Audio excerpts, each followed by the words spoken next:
And now, it's time for another Dice Tower review with Tom Vasel.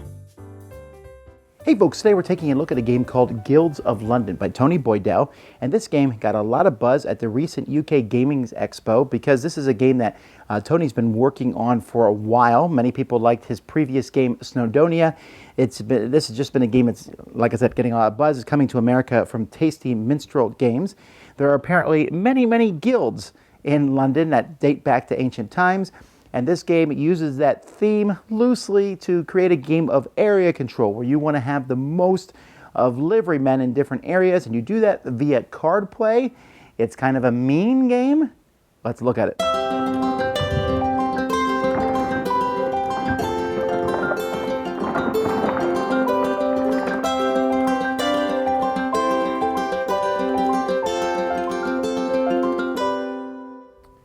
So I'm not going to explain every rule in the game, just kind of give you an idea of how the game works.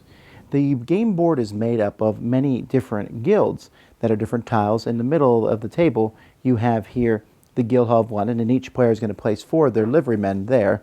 And then on the outside, you're going to have mostly random tiles that are placed from a large stack of tiles that shows the banner of the guild on the back, and then different stats about it on the front.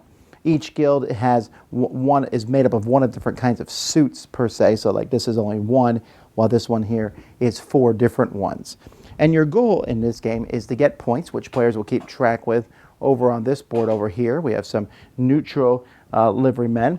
We also have some of these cards here, which players will be getting throughout the game. You'll start with one, and these are going to score you points at the end of the game based on if you have met different requirements over the course of the game. The game is going to take a certain number of rounds based on the number of players. So for example, if I'm playing a 4-player game, it would end at the end of round 12. Each round of the game, players are going to get pretty much as many actions as they want, although those actions are going to be tied to action cards from their hands. And at the end of each round, you're going to check to see if tiles score for players. And then on these gray rounds, you're also going to score this tile here, the plantation tile, and you'll be adding more tiles to the board. And so tiles will be added to the board from the top of the stack, and they'll be added in a specific way. For example, in the first round, it's added to the north and then going in a clockwise manner. So you would add, let's say it was a 4-player game, you would add 6 tiles. So 1, 2, 3, 4, 5, 6 tiles. And each tile, when it's put out, has a random token placed on it for the rewards for second place. So let's take a look at the basic parts of how the game works, and that's playing these cards on your turn. Now, a player will have these cards, and you can play as many as you want, and at the end of your turn, you will draw 2 more. If you play no cards, you draw 4 cards at the end of your turn. Now, any card can be played for growth. You just discard the card, and you add another liveryman of your color to the guild in the middle. A card can also be played for the suit that's on the card. So this one here is a mariner suit. You can move one of your liverymen to any tile that has that suit on it. And you'll find that that is a good chunk of how you're using these cards. But cards also have special abilities on them. Each special ability has a cost here. So this one lets you grow 4 in the middle, the guild hall, or you can take 2 of these neutral liverymen. And to do that, you need to pay a coin. Every card is a coin, so that simply means discard another card from my hand. Now, some cards have no cost on them, and some cards will have costs besides coins on them, like maybe you have to get rid of a liveryman here to use this card. Or some cards have an X cost on them. So for example, this card here costs X coins, and then you will get that many liverymen plus 2, or that many neutral liverymen. This one I can get rid of X number of guys, and then I can move that many from the colony to the general supply, and it can be anyone's color, not just my own. If it shows white, that means your color. And there's all sorts of cards. This one lets you, when you play this one, it lets you change the red cards into any suit of your choice. Some cards require you to control a tile. When a tile is resolved, it's flipped over, and the player who has the most on it is going to control that tile. They're a master, and when that happens, so you need to have control of 2 of the mariner tiles to be able to take this action. This one needs you to control 2 different tiles, and at the end of your turn, you'll draw 2 extra cards. If you control 2 of the same tile, you'll draw 3 extra cards at the end of your turn. And there's all sorts of things. Some let you move the beetle piece here, this masterpiece around the board. Some just give you straight victory points. Some let you move the different liverymen around the board. And there's all sorts of different cards that you can play. In fact, there's so many. At the top of each card, it shows you how many of that specific card are in the deck. But there's a big sheet here that keeps track of all the different special abilities in the game. And so you'll look at this. There's also some of the buildings and the different scoring cards. So players will likely be passing that around. Now, at the end of every round, after everyone has taken their turn, you're going to check each of the areas on the board, starting from the left and just going row by row. And if the number of figures in a spot, so let's say we're looking at this one here, is equal to the number shown in the top left-hand corner, and that includes the beetle guy, he's just kind of there to help majorities happen, then you will score that tile.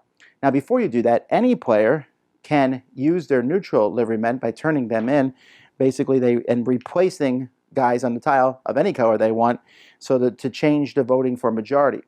And then whoever has the most after that's been done will get the top reward. So for example here, this will give you 4 points, and it lets you move one of your masters or one of your liverymen to another spot, and you can move a master or liveryman to the colony tile.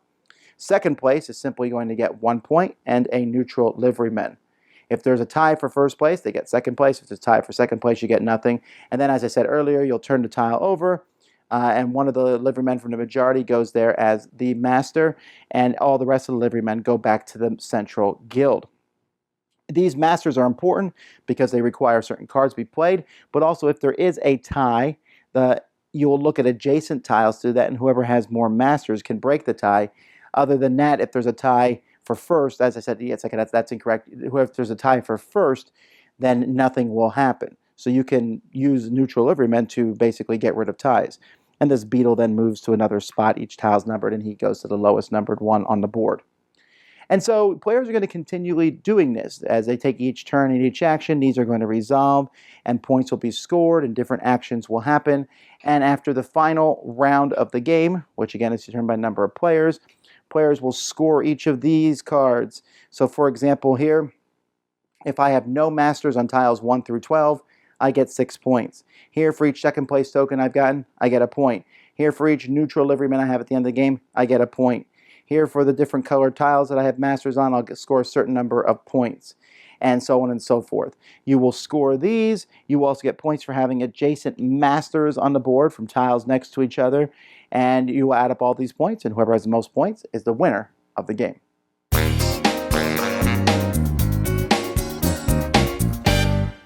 Now I want to clarify before I say a few negative things that I really did enjoy this game. So you understand I'm coming from that perspective, but there are a few problematic things with the game. The first is the rule book.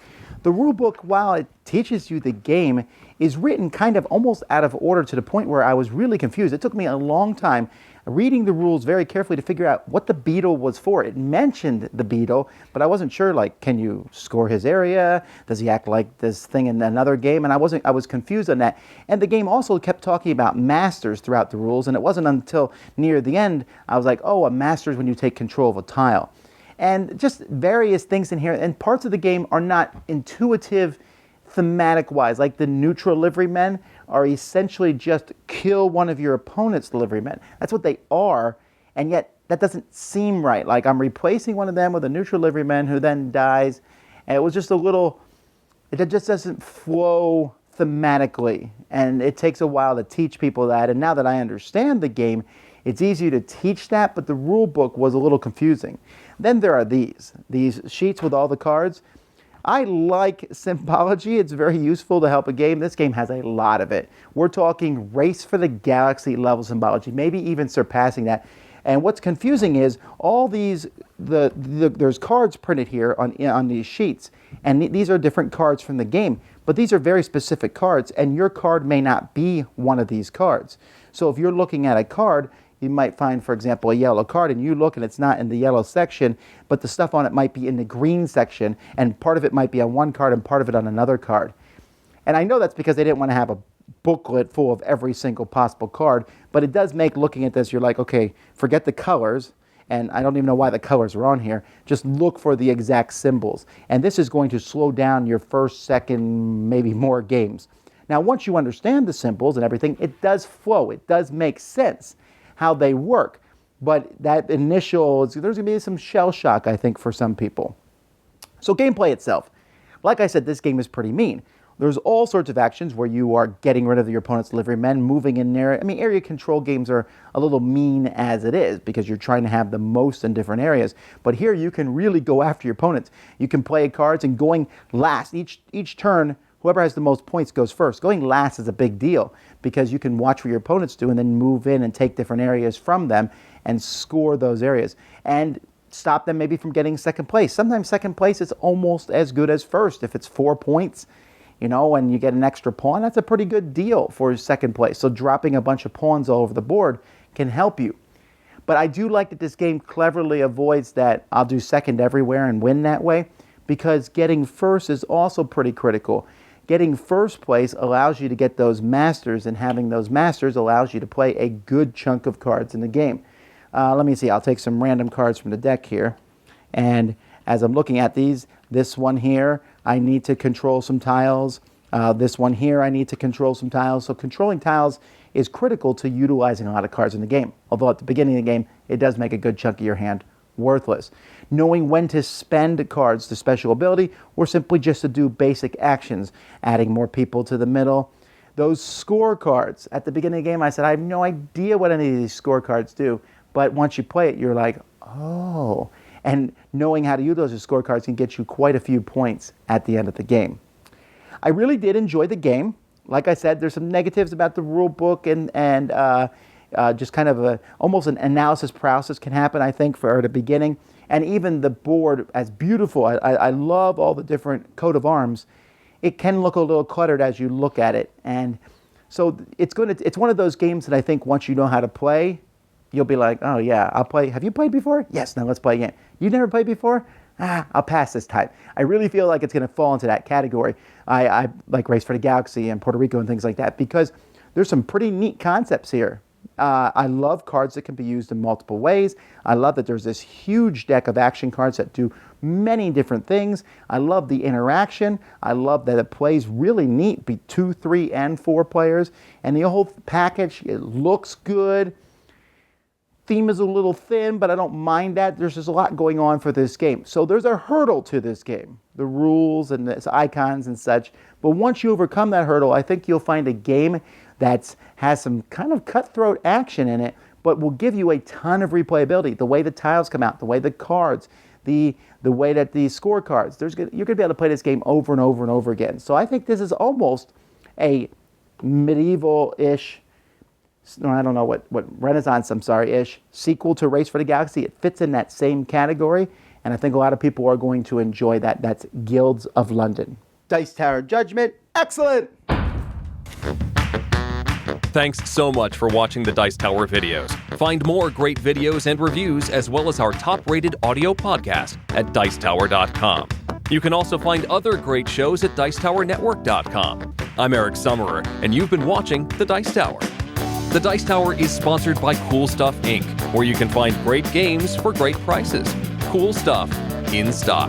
Check them out at CoolStuffInc.com. Shut the door!